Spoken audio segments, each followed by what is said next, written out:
Hello friends, welcome back to my channel. আশা করি সবাই ভালো আছো, আমিও ভালোই আছি। আজকের ভিডিওটা একদম অন্য একজনকে নিয়ে করব। তোমরা চেনো সবাই, তার জন্য ভিডিওটা স্কিপ করো না, দেখার চেষ্টা করো এবং তোমাদের কমেন্টসটা অবশ্যই দিও। ওটা খুব জরুরি, কারণ আমার চিন্তাভাবনা সবার বোধগম্য হচ্ছে কিনা, সবাই সায় দিচ্ছ কিনা, এটা একটু বুঝতে হয়, কারণ আমিও ভুল করি, মানুষ তো। তো শরীর এখন ঠিক আছে, ওই আপডেটটা আগে দিয়ে দিই। শরীর খারাপের একটা বিশেষ কারণও আছে, যার জন্য আমার শরীরটা খারাপ হচ্ছে। তো সেটা তোমাদের আরেকদিন বলবো। তবে এইটুকু বলে রাখি, একটা টেনশন থেকে হচ্ছে, তো টেনশনটা খুব তাড়াতাড়ি মিটে যাবে। তো সেটা নিয়ে অন্য ভিডিওতে বলবো, এই ভিডিওতে বলছি না, ঠিক আছে? তো যাকে নিয়ে বলবো, অবশ্যই শিল্পীকে নিয়ে বলবো। শিল্পীকে কন্টেন্ট করতে হবে কোনোদিন ভাবিনি, কারণ শিল্পীকে আমি প্রথম জবে থেকে দেখছি, ওকে পছন্দ করি, তার জন্য আমার ওকে কন্টেন্ট করতে হবে কোনোদিন ভাবিনি। তো পছন্দের লোককেও কন্টেন্ট করা যায়, সেও যদি কিছু ভুল করে সেই ভুলটাকে ধরিয়ে দেওয়া যায় এবং তার সম্বন্ধেও কিছু আলোচনা তো করাই যায়। তো সেই হিসেবে তোমরা জিনিসটাকে বা ভিডিওটাকে দেখো, ঠিক আছে? তো আমরা শিল্পীর কিছু প্রবলেম কিছুদিন ধরেই দেখছি, আমি শুরু থেকে দেখছিলাম, চুপচাপই দেখছিলাম, বলতে পারো নির্বাক দর্শকের মতো দেখছিলাম, কিন্তু কখনো ভাবিনি এটাকে নিয়ে আমার বলতে হবে বা বলার প্রয়োজনীয়তা হবে। অ্যাকচুয়ালি শিল্পীকে আমরা তোমার কন্ট্রোভার্সি কন্টেন্ট ক্রিয়েটার হিসেবেই আমরা চিনি। আমি তো সেভাবেই প্রথম দেখেছিলাম। তো পরে জেনেছিলাম ওর একটা ব্লগিং চ্যানেলও আছে, যেটা কিনা শিল্পীস ফ্যামিলি বলে সবাই আমরা জানি। কিন্তু কিছু প্রবলেম ডে বাই ডে আমি দেখেছি বিগত ১ বছর ধরে, যে অনেক প্রবলেম ওর লাইফে এসেছিল এই কন্ট্রোভার্সির কারণেই। তার জন্য ও কন্ট্রোভার্সি ব্লগিংটা বা ওই চ্যানেলটাকে ও বন্ধ করে দিতে চাইছিল বা কন্ট্রোভার্সিটা আর করতে চাইছিল না, এইটা বলা যেতে পারে। তো সেটা একটু, একটু করে ধীরে ওই জায়গা থেকে ও আপাতত সরে এসছে, আপাতত। হ্যাঁ, এবার মাঝে আবার ফিরবে কিনা সেটা বলা যায় না, কারণ চ্যানেল এক্সিস্ট করছে। কিন্তু ওর যে ব্লগিং চ্যানেল, সেটা ও ডেইলি লাইফ দেখায় এবং সেই লাইফস্টাইলটা আমরা প্রত্যেকেই জানি, চিনি এবং ফলো করেছি। এবং ওর যে লাইফস্টাইলটা খুবই মানে আ মানে ডেইলি ওয়ার্কের মধ্যে থাকে এবং ওর স্ট্যাটাসটা আ একটু আ ম মানে উচ্চ মধ্যবিত্তই বলবো, সেই স্ট্যান্ডার্ডের। এবং বেসিক্যালি ওর হাসব্যান্ড যে সার্ভিস করেন, তো সেইখানে দাঁড়িয়ে ওর লাইফস্টাইলটা ওরকমই হবে, তাই না? একজন সরকারি চাকরি করে, তাই না? সেক্ষেত্রে তার জব প্রোফাইলটা যেরকম, তার স্ট্যান্ডার্ড অফ লিভিংটাও সেরকম হবে। তো সেখানে শিল্পীর খুব ছোট বয়সে বিয়ে হয়েছে, আমরা সবাই জানি। এবং ও যেটুকু শেয়ার করেছে তার থেকে বলছি, কিন্তু ভিতরের খবর নয়। এবং সেখান থেকে আমরা জানতে পেরেছি ও স্কুলে পড়তে ওর সম্বন্ধ এসেছিল এবং সেখান থেকে ওর বিয়ে হয়ে যায় এবং ও ভেবেছিল যে বিয়ের পর ও পড়াশোনাটা কন্টিনিউ করবে, কিন্তু সেটাও করতে পারেনি। সেটা ওর মনে একটা আক্ষেপ ছিল।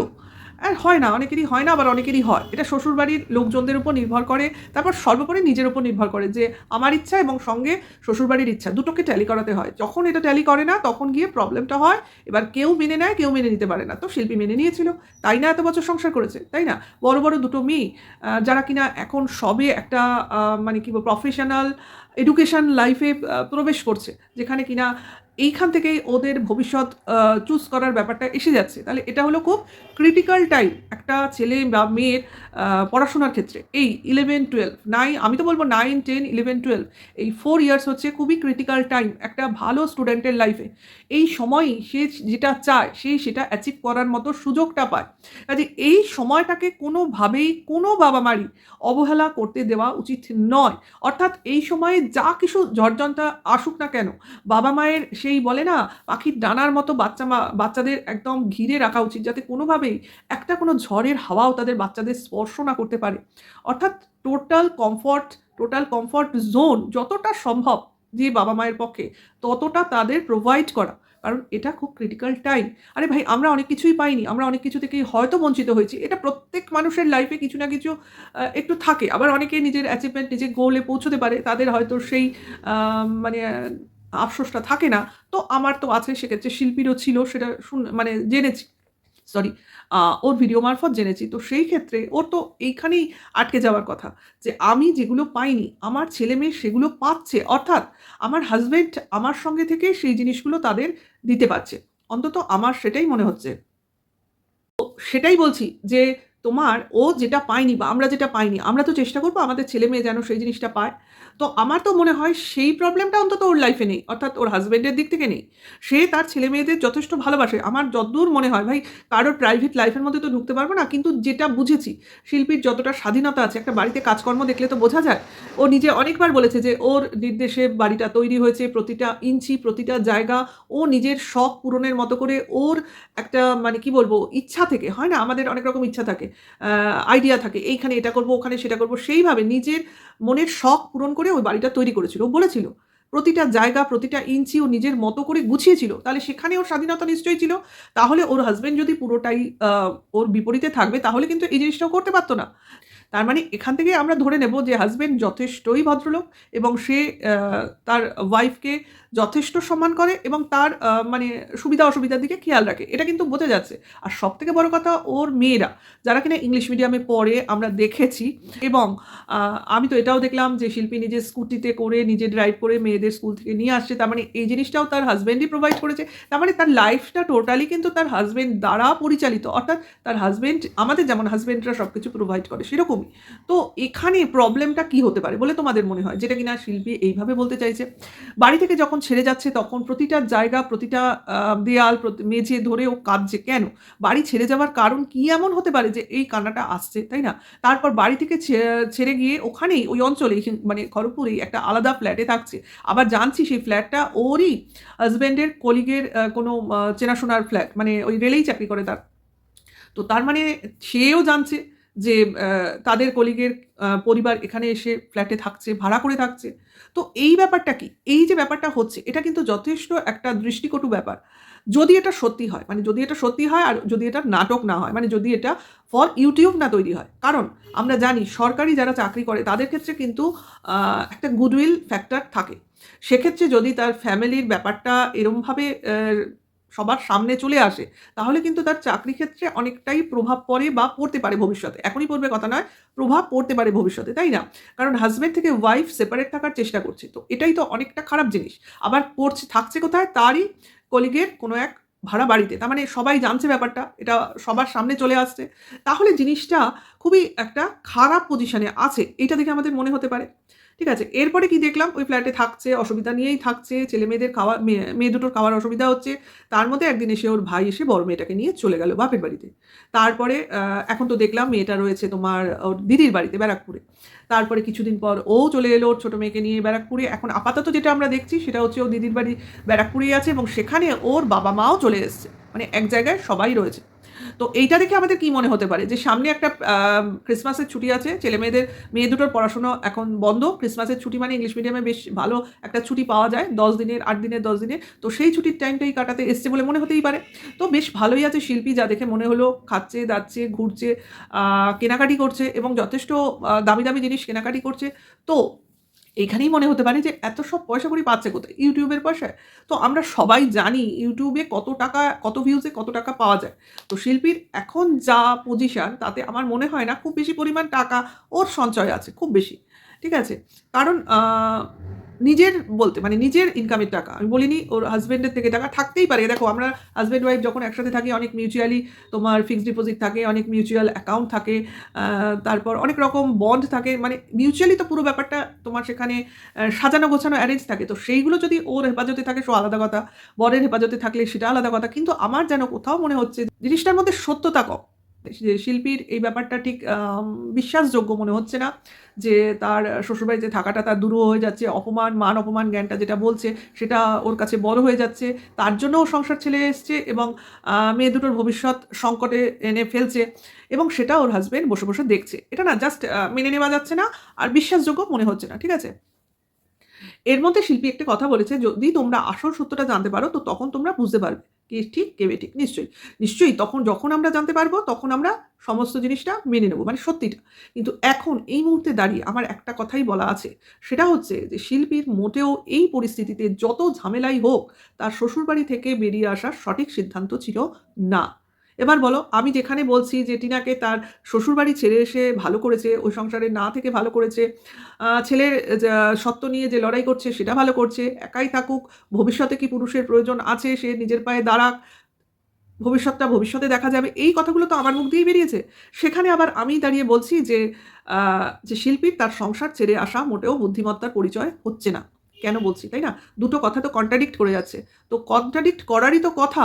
কারণ এখানে যেটা তোমার দুটো পরিবারের দুটো বৈষম্যই হচ্ছে, টিনার বয়স, শিল্পীর বয়স। টিনার পরিস্থিতি আর শিল্পীর পরিস্থিতি। টিনার স্বামী আর শিল্পীর স্বামী দুটোর মধ্যে আকাশ পাতাল পার্থক্য। এবং সবথেকে বড় প্রফেশনাল দিক দিয়ে একজন সরকারি চাকরি করেন আর একজন ইউটিউবার। তো কোথায় তোমার পারফেকশন বেশি, কোথায় তোমার সিকিউরিটি বেশি? তো সেই সিকিউরিটি জোন থেকে কেউ চলে আসতে চায় না, তাই না? বিশেষ করে তার হাজব্যান্ড, তার বউয়ের ব্লগ থেকে কোনো ইনকাম হলেও তার কিছু যায় আসে না। তো সেখানে কেন শিল্পী তার ফ্যামিলি ত্যাগ করবে? এটা আমার প্রশ্ন, ১ নম্বর। দ্বিতীয়, ওর মেয়ে দুটোর যা বয়স, সেই বয়স, ওর বিয়ের বয়সটা অনেক বেড়েছে, নিশ্চয়ই বেড়েছে। ওর মেয়ে মাধ্যমিক পরীক্ষা দিয়েছে, অর্থাৎ আমি ধরে নেব ১৫-১৬ বছর। তার মানে ১৬ বছর মেয়ের হলে, প্রথম মেয়েটার তোর বিয়ে হয়েছে নিশ্চয়ই আর ১-২ বছর পরে, ঠিক আছে? আমি মানে আন্দাজে বলছি, ধরে নাও ১৮ বছরের বিবাহিত জীবন, ধরে নাও ১৭-১৮ বছর, কি তার বেশি বই কম, একটা মাঝামাঝি কিছু রেঞ্জ হবে, ১৬ বছরের নিচে হবেই না। তো সেই ক্ষেত্রে, সেই পরিস্থিতিতে কখনো কোনো মায়ের তার শ্বশুরবাড়ি বা বরের বাড়ি, যেটাই বলো না কেন, সেটা ছেড়ে আসার সঠিক সিদ্ধান্ত বলে তোমাদের মনে হয়? আমার এবার আমি বলবো, আমি হলে কি করতাম? আমি তো দেখো, আমিও প্রায় সেই পরিস্থিতিতেই তো। আমারও প্রায় ২৪ বছর বিয়ে হয়েছে। আমার মেয়ের ২২ বছর বয়স, সে এখনো পড়াশোনা করছে। এখনো সে নিজের পায়ে দাঁড়িয়ে যেতে পারেনি। তো সেই পরিস্থিতিতে আমি যদি মনে করি আমার মান-সম্মান, আমাকে কেউ দুটো উঁচু-নিচ কথা বলেছে, আমাকে হয়তো সেরকমই কোনো কথা তুলে অপমান করেছে, তো সেক্ষেত্রে কি আমি আমার বরের বাড়ি ছেড়ে আমি চলে যাব মেয়ের হাত ধরে? তোমার মনে হয়? তোমাদের মনে হয়? কারণ আমি আমার শ্বশুরবাড়িতে বা বরের বাড়িতে আমার ২৪ টা বছর দিয়েছি। Not a matter of jokes, তাই না? আমার লাইফের বেশিরভাগ সময়টাই আমি এখানে দিয়েছি। এটা কিন্তু আমার অভিমত। তোমরা ধরে নিও না যে সবাই এটা মেইনটেইন করবে। আমার অভিমত যদি তোমাদের মানে মনের মতো হয় তো দেন বলো। আমি তো এখানে আমার পুরোটা লাইফ দিয়েছি। আমার মনের মতো করে সংসার সাজিয়েছি। আমার মনের মতো করে আমি সবার সেবা করেছি, খাইয়েছি, পরিয়েছি, যাই করো সে যতই অন্যের টাকায় চলুক না কেন, একটা সংসারের হেফাজত করা এটা তো সোজা কথা নয়। ছেলেরা বাইরে থেকে রোজগার করে এনে দিয়ে দেবে। ব্যাস তাদের দায়িত্ব শেষ। তারপরে সংসারটাকে গুছিয়ে চলা। কোন টাকায় কতটা সেভিংস করতে হবে, কোথায় কতটা খরচ করতে হবে, কোথায় মানে এটা কোনো জিনিস রাখতে হবে, কোথায় কি সুবিধা হবে। এই যে পুরো ব্যাপারটা একটা আ দেখাশোনা করা, এটা কি খুব ছোট ব্যাপার? সবথেকে বড় কথা, সন্তানদের বড় করে তোলা। ঠিক আছে? এবং এই যে একটা পরিস্থিতি, যেটা আমি ১ম এই বললাম যে পড়াশোনা করে দাঁড়ানোর সময়, এই সময়টায় যদি আমি মনে করি সংসার ছেড়ে মেয়ের হাত ধরে আমি বেরিয়ে যাব। আমার মেয়ে তো প্রথমত আমার কথা শুনবে না। একদম প্রথম কথা। সে তার মার কথা শুনবে না। আমি আমার মেয়েকে যতটুকু চিনি। কারণ আমার মেয়ের কাছে তার মাও যতটা প্রিয়, তার বাবাও ততটা প্রিয়। এটা কিন্তু প্রধান এবং ফরমোস্ট একটা ইম্পোর্টেন্ট কথা। এটা শিল্পীর মেয়েদের কাছে কতটা সত্যি, কতটা মিথ্যে আমার জানা নেই। আমি কিন্তু জানি যে আমার সন্তান কখনো চাইবে না তার বাবা-মা আলাদা হোক। আমি যদি কখনো ইয়ার্কি করে তাকে বলেছি, ও বলবে, "ফালতু কথা বলছো। মা কোনোদিন বাবাকে ছেড়েই যেতে পারে না।" বা বাবাও যদি বলেছে, "ও হতেই পারে না, তুমি তো মাকে ছাড়া অচল।" আমাকে বলবে, "তুমি তো বাবাকে ছাড়া অচল।" এটা তো ছোটবেলা থেকে দেখেছে। কাজেই এটা কোনোদিনও হতে পারে না। ঝগড়াঝাটি কোন সংসারে না হয়? মান অপমানমূলক কথা কোন সংসারে না হয়? কিন্তু সেটা কিন্তু একটা হিট অফ দ্য মোমেন্ট হয়। তারপরে যখন মাথা ঠান্ডা হয়ে যায়, সবাই কিন্তু সবার ভুল অ্যাকসেপ্ট করে নেয় এবং হয়তো কেউ কম করে, হয়তো কেউ বেশি করে। এটাই তো অ্যাডজাস্টমেন্ট, এইটাই তো কম্প্রোমাইজ। তো তার মধ্যেও তো ভালোবাসাটুকু থাকে। আরে ২৪ বছর থেকেছি একসাথে। একটা তো টান থাকবে, একটা তো আ মানে কারোর উপর স্নেহ ভালোবাসা জন্মাবে। আমার যেটা মনে হয় আমি সেটা তোমাদের শেয়ার করছি। যে আমার যেহেতু শ্বশুর-শাশুড়ি কেউ নেই। তো আমার তো ১ম এই আমার হাসব্যান্ড কিছু আমাকে বললেও আমার রাগ হয় ১ম এ। তারপরেই মনে হয়, আহারে ওর বাবা-মা তো কেউ নেই। আমার মা এখনো আছে, বাবা নেই। ওর তো দেখাশোনার কেউ নেই। আমি যদি কিছু করি বা আমি যদি দুটো উঁচু কথা বলি তার তো মনে লাগবে। তো এইখানে হয়ে যায় তোমার তফাৎ। সেইখানে গিয়ে আমি নিজেকে কন্ট্রোল করি। হ্যাঁ, আমাকে কন্ট্রোল করতে দেখে হয়তো আমার হাসব্যান্ডও কিছু সময় পর তার ভুলটা স্বীকার করে নেয়। সেটা সে অনেকে হয়তো মুখে প্রকাশ করবে না, কিন্তু তার বিহেভিয়ার দিয়ে সে বুঝিয়ে দেয় যে যেটা বলেছিল সেটা নিয়ে তার আফসোস হচ্ছে। তো এটাই তো, সংসার ছেড়ে যাওয়াটাই তো সলিউশন নয়।